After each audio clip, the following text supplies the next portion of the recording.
Oregano. Luya at oregano. Okay. Ay, ano ba yun? Yan lang. Pakukuluan ko lang siya dyan. Antayin natin yung kumulo. Ayan, may puti-puti na. Habang pakulo siya, ilalagay ko na yung luya at yung oregano. Ilalaga ko lang yung ating ano tawag nito? Maya-maya. At itimplahan ko nitong aking salt sa pucho. Konti lang talaga. At ayan na nga, kumulo na siya.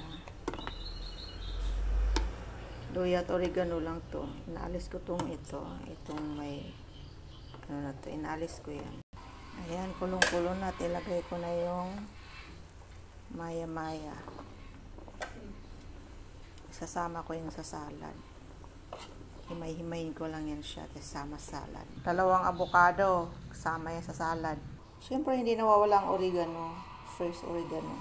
Lalagyan ng yogurt. Ayan. Maubos na yung yogurt natin. Maubos na.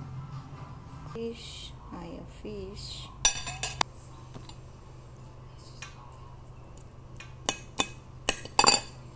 Yan, hiwa-hiwain ko lang ano yan, durug-durugin ko lang siya.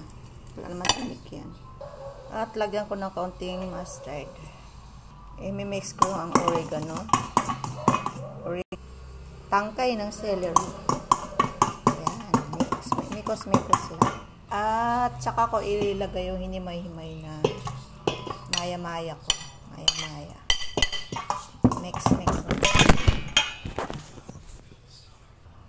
Ang avocado. Ayan na. Mix lang. Ang pipino. Ayan, mix lang din. At ang lettuce. Ayan. Okay na. Ayan na. Mix din. Mix. Para mag-mix na. At ang final, almond. Ayan. May almond. Almonds. Eto na. Kain na po tayo. Ayan. Yan po ang ating tanghalian. Ayan. Avocado. Kain na po.